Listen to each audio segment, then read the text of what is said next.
तो ये भी उसी का एक दूसरा वर्जन है। उस वर्जन को आगे लेके चला जा रहा है। लेकिन मैं इसमें श्रद्धा और सम्मान, देखिए मैं आपको यही बताने की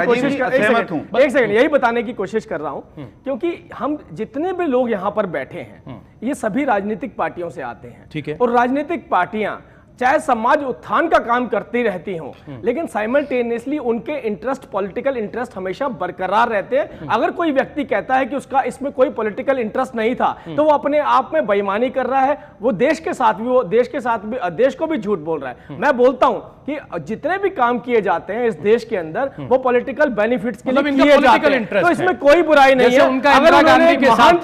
अगर इन्होंने महान पुरुष को अपना आइडियल बनाया है, तो मुझे लगता नहीं है कि इसमें कोई पॉलिटिकल इंटरेस्ट से बनाया है। मुझे देखिए, मैं कह रहा हूं साइमल्टेनियसली बनाया है। मैंने कहा साथ करने की कोशिश है, साइमल्टेनियसली। राजीव जी, आप दूसरे राजीव जी जो बात कह रहे हैं उसको एक कदम आगे ले जा रहे हैं। मुझे लगता है वहीं रुकना चाहिए, रुकना वहां चाहिए।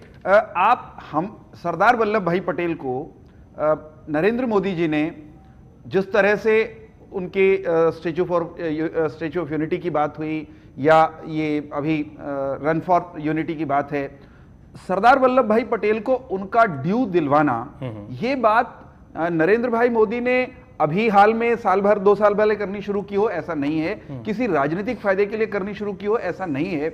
हमारा यह मानना है कि भारत की अखंडता और एकता के लिए जिस व्यक्ति ने अद्भुत काम किया हो, कल्पनातीत काम किया हो, दृढ़ता के साथ काम किया, और इतिहास साक्षी है, यह कोई ऐसी चीज नहीं है। कोई लोग भगवान राम के अस्तित्व को तो नकार सकते हैं और उनको प्रमाण देने में हमें दिक्कत आ सकती है, परंतु सरदार वल्लभ भाई पटेल ने जो काम किया इस देश को एक करने के लिए, उस काम को कोई नकार नहीं सकता, अंधा भी नकार नहीं सकता। परंतु पिछले स्वाधीन भारत के अंदर जिस तरह से कांग्रेस के लोगों ने नकारा, उसकी हमको पीड़ा थी। और भारतीय जनता पार्टी और राष्ट्रीय स्वयंसेवक संघ, हम लोग अपने अपने मंचों पर निरंतर यह बात कहते रहे हैं कि कांग्रेस ने 2 राष्ट्रवादी नेताओं के साथ घनघोर अन्याय किया। उसमें नेताजी सुभाष चंद्र बोस भी थे और उसमें सरदार वल्लभ भाई पटेल भी थे। स्वाधीनता के बाद इनको ड्यू मिलना चाहिए। हमने उनका ड्यू देना शुरू कर दिया। एक शॉट में मैं यही बात बोलने, जो मेरे भाई वीरेंद्र जी ने पूरी कर दी वो बात, मैं यही बताना चाहता था कि नरेंद्र मोदी जी की जो आइडियोलॉजी है वो सरदार वल्लभ भाई पटेल से आती है। क्योंकि अगर हम ये भारतीय जनता पार्टी की बात करें तो ये काम एनडीए के शासनकाल में भी हो सकता था, लेकिन उस वक्त नहीं हुआ। इसीलिए मैंने एक व्यक्ति का नाम लिया कि उन्होंने उनकी आइडियोलॉजी को पकड़ा है, उसको साथ लेके चल रहे हैं और उसी के हिसाब से रूल करना चाहते हैं। इन्होंने मेरी बात अब पूरी कर भी दिया इस बात को। एनडीए को भी आप बीच में ले आए। चौहान साहब, संक्षिप्त टिप्पणी, अगर विजन, अगर ये सारी चीजें इस तरह से सामने थी। बस रंजीता जी आ रहे हैं, 1 मिनट के लिए आ रहे हैं।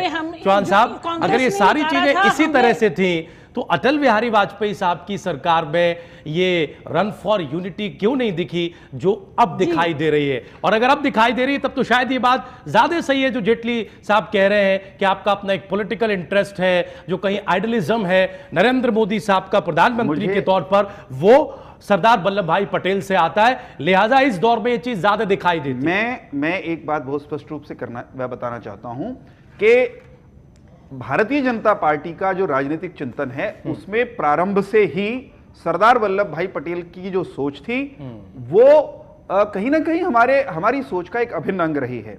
देश की एकता अखंडता के प्रति जो हमारा नजरिया है वो सरदार वल्लभ भाई पटेल से मेल खाता था। अब सवाल सिर्फ इतना सा है जिसका राजीव जी संकेत कर रहे हैं कि उस तरह से क्रिएटिव आइडिया के साथ सरदार वल्लभ भाई पटेल को देश की एकता और अखंडता के प्रतीक के रूप में निसंदेह नरेंद्र मोदी जी आगे लेकर के आए हैं। उसके लिए उनकी सराहना सारा देश, सारी दुनिया कर रही है। लेकिन अनिल विज साहब को आगे लेकर क्यों नहीं आए? उन्हें नजरअंदाज क्यों किया गया हमारे प्रदेश में? किनको? अनिल विज साहब को।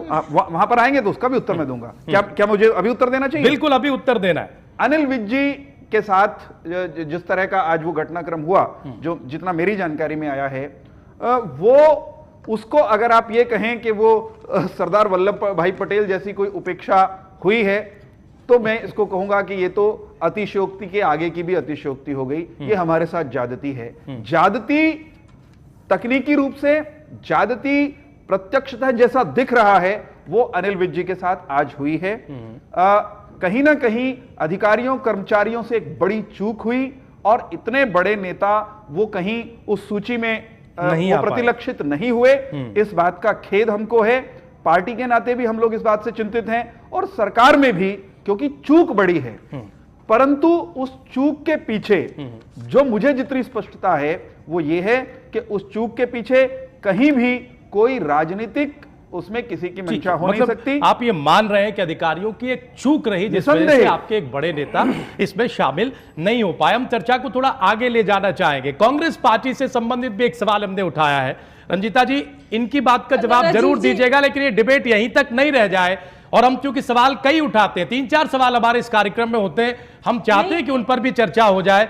अच्छी बात है कि बीजेपी जो प्रदेश में अब बहुमत की सरकार चला रही है वो कम से कम अपनी चूकों को मान तो रही है। अभी तक तो सत्ता पक्ष मानने को तैयार नहीं होता था। ये एक अच्छी बात, एक साधुवाद हम कह सकते हैं। ये आज भी नहीं मानते। लेकिन आप लोग इस चूक को मानने को क्यों तैयार नहीं है जो कैप्टन अजय यादव ने आज मानी, बाकायदा मीडिया के सामने?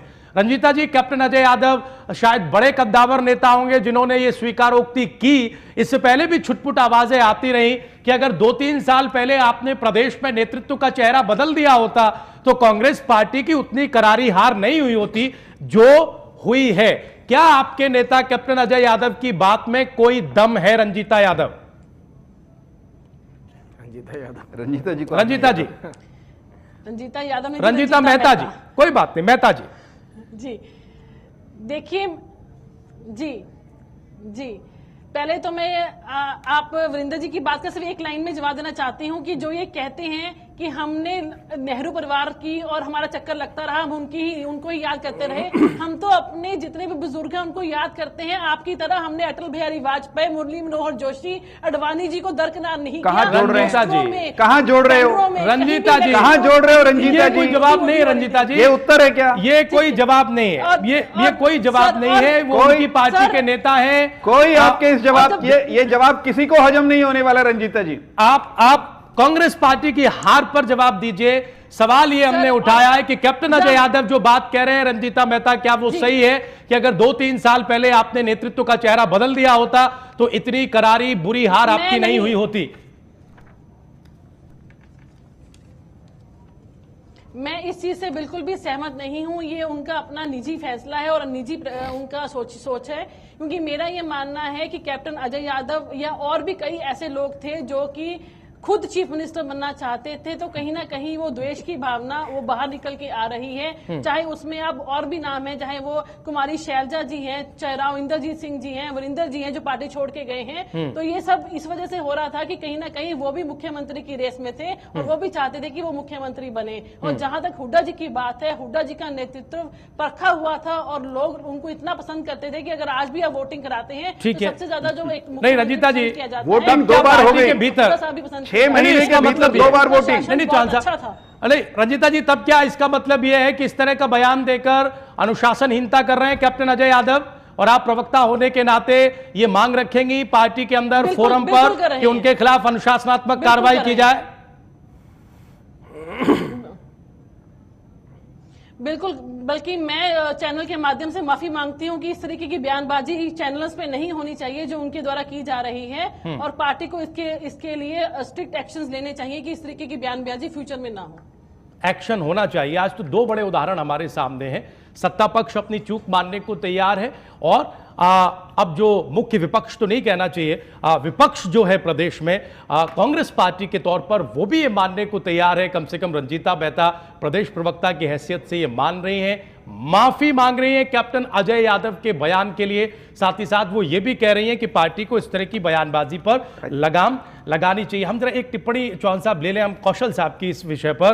कौशल साहब, आप कैसे देखते हैं, क्या वाकई कैप्टन अजय यादव जिस तरह का बयान दे रहे हैं ये उनकी हताशा, निराशा, महत्वाकांक्षा का परिचायक है, या फिर वो तब भी सच बोल रहे थे और आज भी सच बोल रहे हैं? आप इसमें किस चीज के साथ खड़े होना चाहेंगे? सर, आपका विश्लेषण क्या बता रहा है?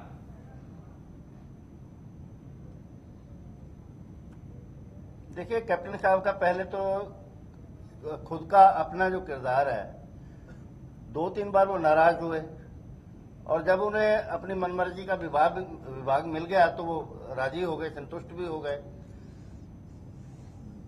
उनकी बात में वजन तो तब था अगर वो बिना ये संतुष्टि लिए, बिना अपना विभाग लिए वो त्याग पत्र देते, पार्टी के लिए काम करते हैं। ये दो तरह की पॉलिटिक्स जो है ये आदमी का खुद दोहरा चरित्र खुद ही बता देती है। पहली बात तो ये है। दूसरा आपका सीधा प्रश्न है कि ये जो हार हुई है कांग्रेस की या ये हुड्डा की हार है, ये मेरा ख्याल है मुख्य बिंदु ये है आपका जी। इसमें मैं ये कहना चाहूंगा राजीव जी कि ये हार, सबसे पहली हार कांग्रेस हाईकमान की हार है।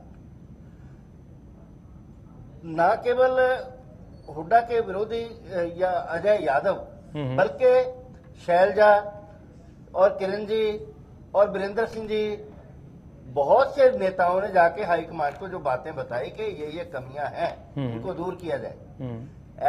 मेरा कहने का अभिप्राय ये नहीं है कि हुड्डा बिल्कुल गलत है। जहां तक सवाल है डेवलपमेंट का, ये ठीक है जी कि उन्होंने एक क्षेत्र विशेष की ज्यादा डेवलपमेंट का ध्यान दिया और जाति आधारित एम्प्लॉयमेंट में भी ज्यादा उसमें भेदभाव हुआ है। लेकिन इसके साथ मैं ये भी कहना चाहूंगा कि अदरवाइज डेवलपमेंट बहुत अच्छी तरह हुई है और बहुत से विकास के कामों के साथ साथ समग्र रूप में कर्मचारियों का, वृद्धावस्था या किसानों का या दूसरी बातें जो है वो भी पूरी स्टेट के लिए काम हुए हैं। लेकिन हार का ठीकरा जो है, सबसे पहला ठीकरा तो कांग्रेस हाईकमान पे फूटता है जो मूक दर्शक बन के बैठी रही, पहली बात। और दूसरी बात मैं ये कहना चाहूंगा, ये हार किस चीज की है? ये ईगोस की हार है, ये हार है एम्बिशंस की हार है, तंवर की, या और ये हार है जातिवाद की राजनीति की हार है। जिस तरह हिसार में कोई कांड होता है, घर जलाए जाते हैं, तो कांग्रेस की ही एक नेता जाकर वो अपने पक्ष में बात करती हैं। और दूसरी तरफ खाप की जब बात आती है या जाट आरक्षण की बात आती है तो दूसरा नेता उस पक्ष में बात करता है। तो कहने का अभिप्राय ये है कि ये हार हुई है, ये एम्बिशंस की हार है, ये अहम की हार है।